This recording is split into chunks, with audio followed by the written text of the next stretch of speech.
Саламатсыңар балдар. Саламатчылык айдай.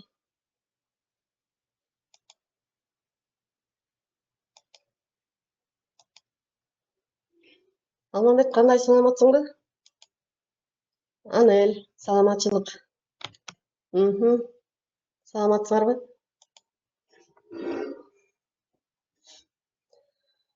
Саламатчылык Айзада. Айжан, саламатчылык. Саламатсыңарбы балдар. Анда биз бүгүнкү кыргыз тил сабагыбызды баштайлы, Алмамбет, саламатчылык. Балдар, биз өткөн сабакта барыш жөнөмөсүндөгү кыйыр толуктоошторду өткөнбүз. Биз бүгүн кыргыз тил сабагында чыгыш жөнөмөсүндөгү кыйыр толуктоошторду өтөбүз. Теманы числону жазгыла. Бүгүн аягына айынын 22-си. Чыгыш жөнөмөсүндөгү кыйыр толуктооштор. Тема. Сабагыбыздын максаты чыгыш жөнөмөсүндөгү кыйыр толуктоошторду үйрөнөсүңөр. Абу Али ибн Сина деген текст менен таанышасыңар. Анын насааттарын түшүнөсүңөр. Суроолорго жооп бересиңер. Өтүлгөн темага карата көнүгүүлөрдү иштейсиңер жана жаңы сөздөрдү үйрөнүп сүйлөмсөсүңөр. Өнүктүрүүчүлүк максаты болсо, алган билимдерди турмушта колдоносуңар жана ошондой эле Абу Али ибн Синанын айткан насааттарын баалап билесиңер. Кыргыз тилин баалоого, барктоого, тил аркылуу көп нерсени билүүгө тарбияланасыңар. Ооба, абсолютно Алмамбет туура. Кыйыр толуктооштор. Биз өткөнбүз кыйыр толуктооштор 3 жөнөмөдө турат дегенбиз. Барыш, жатыш, чыгыш. Бүгүн чыгыш жөнөмөсүндөгү кыйыр толуктоошторду өтөбүз. Китебиңерди ачып 20-бетти ачкыла. Кыйыр толуктооштор чыгыш жөнөмөсүндөгү, өткөндө айткан мен барыш жөнөмөсүндөгү кыйыр толуктоошторду өткөнбүз. Азыр чыгыш жөнөмөсүндөгү кыйыр толуктооштор кимден, эмнеден деген суроолорго жооп беришет.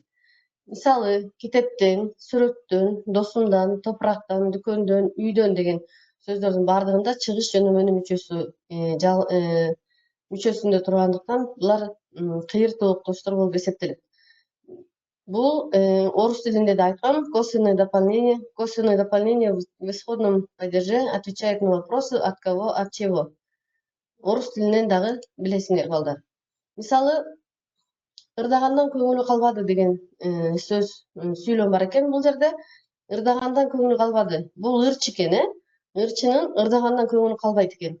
Бул жерде ырдаган деген ким деген суроого жооп берет дагы. Ырдагандан көңүлү калбады деген эмнеден көңүлү калбады деген суроого жооп берет экен. Ему не надоело петь. Ооба, комузчу бул Нурак Абдрахманов деген биздин белгилүү комузчубуз, балдар. Андан кийин катты почточудан алдым.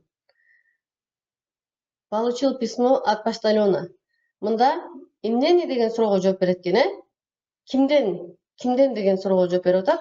Бул жерде почточудан. Ооба, туура Алмамбет. Мына бул почтальон, почточу. Нандан ооз тийдик. Мына нанды берип, кыргыздар дастаркондо дайыма келген кишилерге биринчи нан ооз тийгизишет, Мынакей бул кыргыздын кыздары супсулуу нан ооз тийгизип жатышат. Отведали хлеба. Эмнеден? Туп-туура. Комуз өрүктөн жасалган экен. Бул өрүк жыгач, өрүк бактан жасалган комуз экен. Комуз смастерили из древесного урюка. Эмнеден деген туура Айзада. Эмнеден жасалды.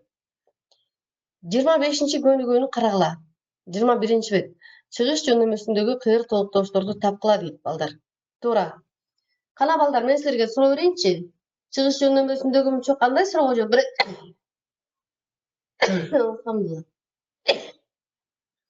Чыгыш жөнөмөсүндөгү ачкыч дейби? Ачкыч дейсиң. Рахмат. Нурбол.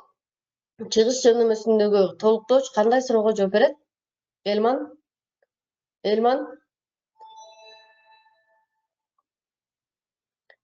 Kimdi emес, kimdinin çıkış jönөмөсүндө bir нерседен чыгуу, мектептен чыкты, автобустан түштү, машинадан алыс турат деген сөздөрдөн.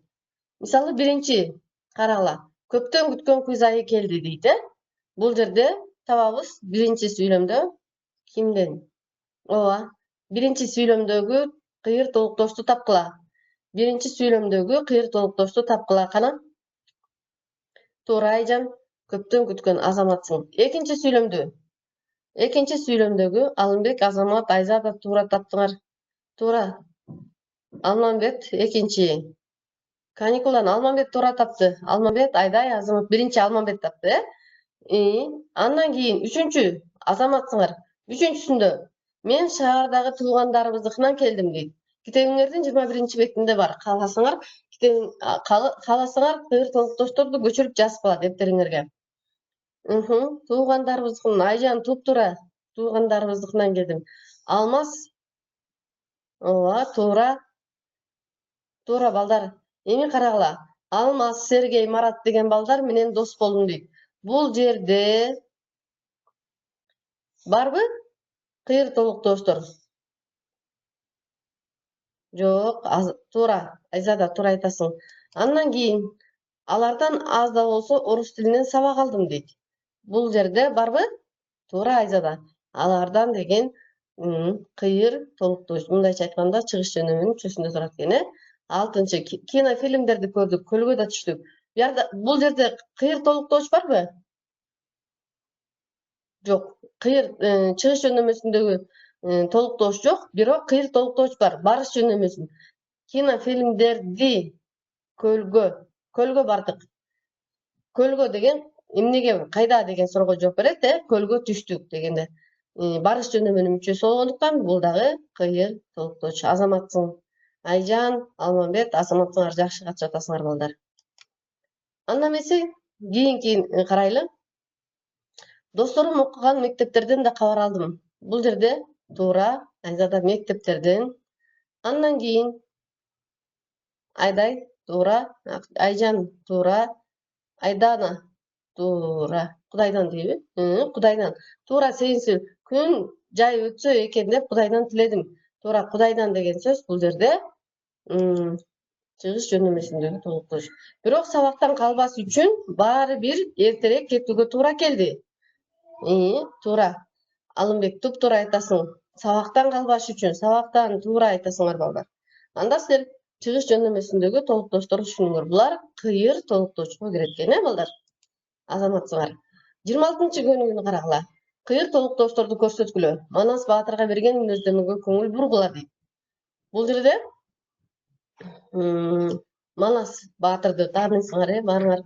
Манас Баатыр кыргыз элин сактап келген.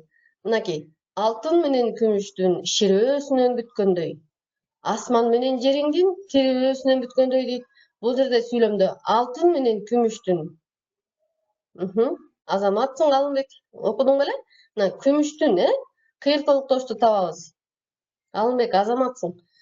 Балдар, кыйыр толуктошту тапкыла биринчи сүйлөмдө. Күмүштүн дагы, алтындын дагы туура. Алтын менен күмүштүн экөө биригип келип кыйыр толуктош болду, Ширөөсүнөн бүткөндөй дейт. Ширөөсүнөн туура Айдана. Экинчи сүйлөмдө жериңдин, Алымбек туп-туура айтасың, тирөөсүнөн бүткөндөй. Асмандагы тиреп турган тирөөчүнөн бүткөндөй экен да. Азамат, айың менен күнүңдүн бир өзүнөн бүткөндөй. Алды калың кара жер, жерлигинен түткөндөй дейт.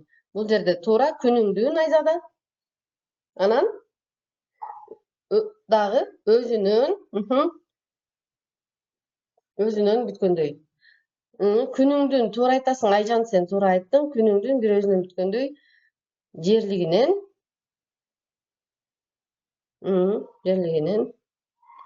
туура. Балдар, туура айтасыңар, Бул Манаска карата айтылган мүнөздөмө экен, балдар. Бул жерде Манас кандай экен, кана? Мүнөздөп айталчы, Манас кандай экен? Ошону оюңарды айтып көргүлөчү. Баатыр, туура, Алымбек, баатыр. Ошондо кандай баатыр экен? Аябай күчтүү баатыр экен Азамат. Мына күчтүү, тирөөсүнөн бүткөндөй, жер дагы көтөрө албагандай, ушундай айкөл алынбек, туура айтасың. Бул Манас Атабызга карата сүрөттөлгөн сөз, сүйлөмдөр, сөздөр экен, мына. Карагыла мына Манас Атаңардын күчтүүлүгү. Карагылачы кандай кылып сүрөтүн тартып сүрөттөп койгон, Ооба, Азаматсың Алымбек, туура айтасың. Ай алдында дайранын толкунунан бүткөндөй, абадагы булуттун салкынынан бүткөндөй, асмандагы ай нурдун жаркынынан бүткөндөй дейт. Мында толкунунан бүткөндөй Азамат Айжан, Алымбек туура салкынынан, туура салкынынан, анан жаркынынан, Азаматтың жаркынынан. Жаркын деген ушунчалык жаркылдап күлүп турган бир жаркын маанай тартуулаган адамды айтат, салкын десең салкын, жаркыраган десең жаркыраган, дайранын толкунундай болуп толкуп кеткен дагы мүнөздөр бар экен, бул жерде Манас атабыз ушундай баатыр жана айкөл болгон экен. Жаңы сөздөр менен таанышабыз. Ширөө, мисалы, алтын менен күмүштүн ширөөсүнө бүткөндөй дейт. Алтын менен күмүштөн эмне жасалат, балдар? Эмне жасалат алтын менен күмүштөн? Алтынды көрдүңөр беле? Ширөө деген, ооба. Ширөө деген Айжан эмне экен? Алтынды көргөнсүздөр. Мына ошол алтын менен күмүштү көп кылып жасап, уютуп койгондой. Сплав түшүндүңөр, Металл туура алтын. Толкун волна, жаркын светоч, тирөө опора, салкын прохладно. Түшүнбөгөн сөздөр жокпу? Туура. Балдар, дагы биздин бүгүнкү отурган темабыз Абу Али ибн Сина. Билесиңерби муну? Тааныйсыңарбы? Көрдүңөр беле? Ооба. Авет, туура, Алмамбек. Мунун дагы бир аты бар, Бул ким болуп иштеген? Мунун кесиби эмне, балдар? Кесиби боюнча ким болуп таанылган бул? Ооба, доктур болгон, Бул доктур болгон. Туура. Алымбек доктур болгон. Эми бул өзү бул Абу Али ибн Сина ислам дининде жүргөн окумуштуу, билимдүү адам болгон. Түшүндүңөрбү? Биз кыргыз адабиятында дагы, кыргыз тилинде дагы бул Али Абу ибн Синанын 100 насааты деген мунун айтып кеткен насаат сөздөрү бар. Анан ошолорду биз силерге пайдалуу болгондугу үчүн силерге окутабыз. Силер дагы бул Абу Али ибн Синанын айткан Улукмандын айткан 100 насааты сыяктуу мунун дагы айткан накыл кептеринин баардыгын силер билишиңер керек. Силердин жашооңорго булар пайдасы тиет. Дайыма окумуштуулардын, билимдүү адамдардын айткан сөздөрүн силер билип үйрөнүшүңөр керек да, балдар. 27-чи көнүгүү окуп чыккыла. Суроолордун жана ага берилген жооптордун маанисин түшүнгүлө. Толуктоошторду тапкыла. Али Абу ибн Сина Кудайдан эмнени сурасам болот дейт экен. Али Абу ибн Синага барып, бир киши сураган экен. Кудайдан эмнени сурасам болот деген экен. Силер ушундай нерсе жөнүндө Кудайдан деген бул кыйыртуулуктооч экен, Азамат. Ушундай суроого жооп издеп көрдүңөр беле, балдар?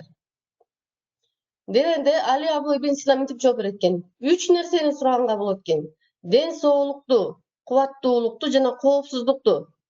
Ден соолукту сурайт экенбиз биз. Сурашыбыз керек экен. Кубаттуулукту жана коопсуздукту. Силер түшүндүңөр, Кимден чочулабаш керек? Чочулабаш деген коркпош керек деген да. Кимден коркпош керек? Сага суктанбаган досуңдан коркпош керек. Эгер сага суктанып, ушундай көйнөгүң бар, сен ушундай машинаң бар, сенин үйүң бар десе, андан коркуш керек, балдар. Ооба, бул жерде досуңдан корк дейт, Сага суктанбаган досуңдан коркпош керек дейт. Ар дайым көңүл бурууга эмне татыктуу? Ишке алек болуу. Бул жерде ар дайым көңүл бурууга эмнеге татыктуу дейт, көңүл бурууга эмне татыктуу? Ишке алек болуу. Ишке деген бул жерде барыш жөнөмөсүндөгү толуктооч. Түшүнүңөрбү? Ар дайым адам иш менен иштеп туруш керек балдар. Карап отуруп калбаш керек. Силер азыр канча көп окусаңар, кийин жумушуңарга ошончолук алек болосуңар. Жаш кезде жана карыганда эмнени жасаган дурус дейт. Жаш кезде билим алып, карыганда аны колдонуу керек. Калк алдында адамды эмне басынтат? Өзүнүн жөндөмдүүлүгү жөнүндө сөз салуу. Өзүнүн жөндөмдүүлүгү жөнүндө сөз салуу басынтат экен.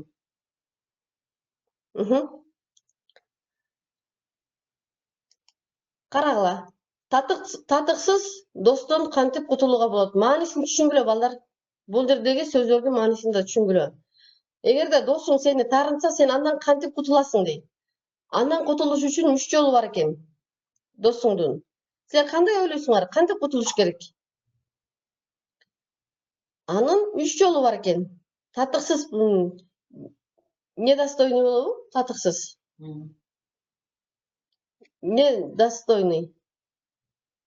Друг. Анын 3 жолу бар экен. Ага басып барбоо, ишин сурабоо, жардамга чакырбоо. Анын 3 жолу бар. Ага басып барбашың керек. Акыбалың кандай деп, ишиңе жардам берейинби деп ишин сурабашың керек. Анан кел мага жардам берип койчу деп дагы жардамга чакырбаш керек. Жаштарга жана карыяларга кандай адеп керек дейт. Жаштарга жана жаштарга тайманбастык жана уяттуулук, ыйман. Түшүнөсүңөрбү? Карыяларга болсо билим менен токтоолук, адеп ылайыктуу. Эң берешен ким? Берешен. Түшүнөсүңөрбү? Эң берешен ким? Кимдир бирөөгө белек берип, ошонусуна сүйүнгөн адам. Бул ааламда щедрый, ооба. Бул ааламда адам үчүн өмүрдөн артык бир нерсе барбы дейт. Бул ааламда адам үчүн өмүрдөн артык 3 нерсе бар экен. Ишеним, сүйүү жана мекен. Ишеним, доверие, сүйүү, любовь, мекен, родина. 3 нерсе сенин өмүрүңдөн дагы кымбат экен. Өмүрдөн дагы кымбат, туура. Биз эч качан толук ээ боло албаган нерсе барбы дейт. Алар 4 экен. Ден соолук, здоровье, чындык, правда, бакыт, счастье жана кыйышпас дос дейт. Кыйышпасты. Жакшы адамдын жаман болуп калышы мүмкүнбү? Ооба. Жасаган жакшылыгы үчүн кечке эле мен сага жакшылык жасабадым беле деп кечке айта берет го, ошонто берсе эң жаман адам болуп калат экен ал. Билимди эмне көркүнө чыгарат дейт. Чынчылдык. Эркиндиктин белгиси эмне? Айкөлдүк. Ким тутулуп, ким кутулат? Ким жамандык кылса тутулат, жамандык колунан келип туруп, аны жасабаган киши кутулат экен. Түшүндүңөрбү? Эми жаңы сөздөрдү карагыла. Байыркы. Древний. Жазма булактар, письменные источники. Башка эмне чыгып калыптыр?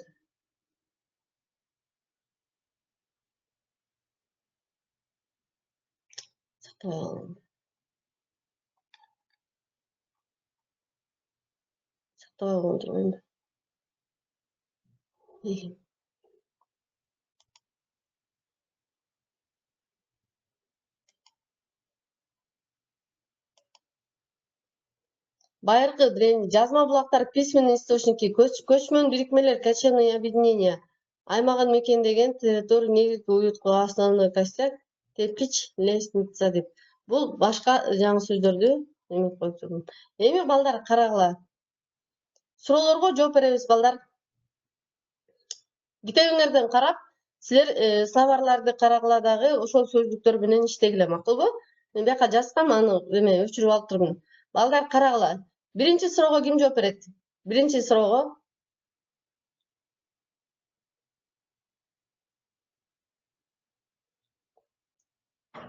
Биринчи суроого ким жооп берет?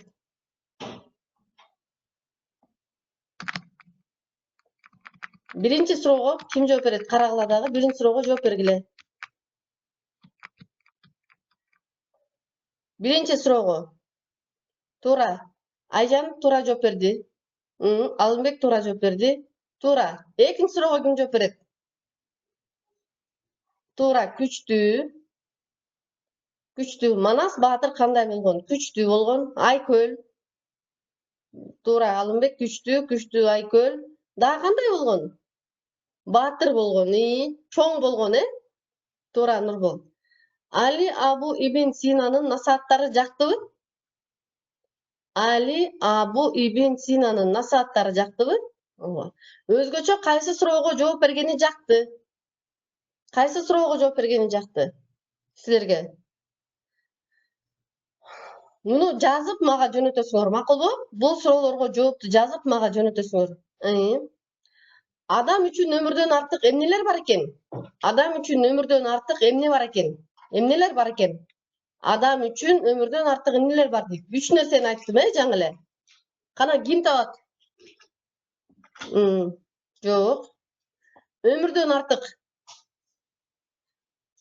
Адам үчүн өмүрдөн артык эмне бар? Ишеним, туура Айжан. Бирөөнү эле айттың. 3 нерсе бар. 3 нерсе бар. Алымбек туура эмес. Туура Алымбек. Мекен туура. Алымбек туура айттым. Алымбек менен Айжан тапты. Дагы бирөө бар, балдар. Өмүрдөн артык. Азамат, Айжан. Мекен, ишеним жана сүйүү. Бирөөгө жамандык кылган адам эмне болот? Бирөөгө жамандык кылган адам эмне болот? Туура сүйүү Азаматсыңар. Бирөөгө жамандык кылган адам эмне болот?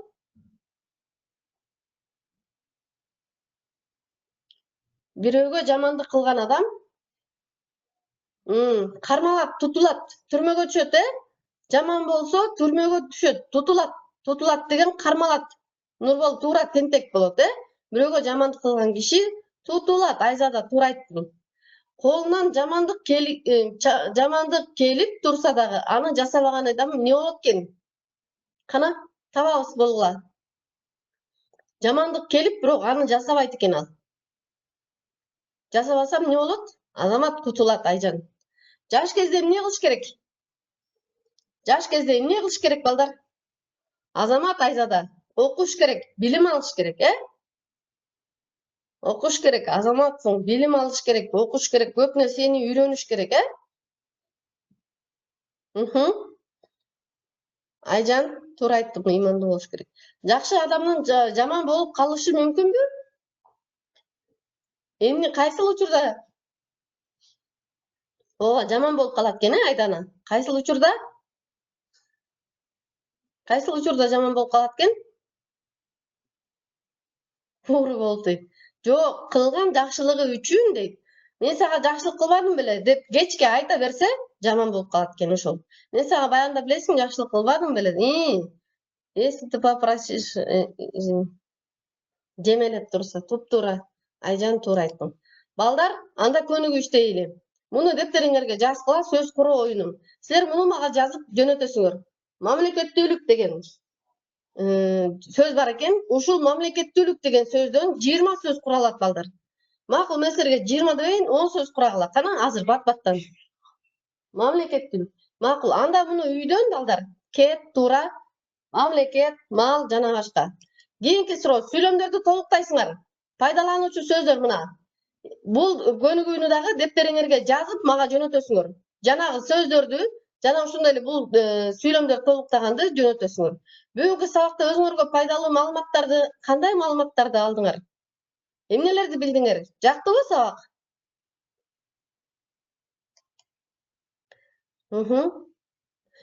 Жаңы сөздөр менен сүйлөм түзбөй эле койгула. Саламатта баргыла. Точно бүттүбү же? Эмнеси жакты сабактын? Сабактын эмнеси жакты?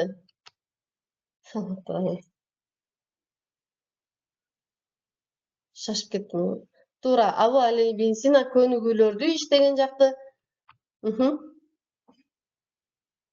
Ибн Сина жөнүндө өттүк, жакты аябай. Ибн Синанын силерге айткан насааттары пайдалуу болдубу? Ой, Азамат. Ооба, акылдуулук, мунун баары. Ооба, Алымбек, Айдана, Айзада, Айжан, сабакка жакшы катыштың, Айжан. Айзада, Айдана, Айдай, Алымбек, Нурбол. Сабакка жакшы катыштыңар. Рахмат. Саламатта бар.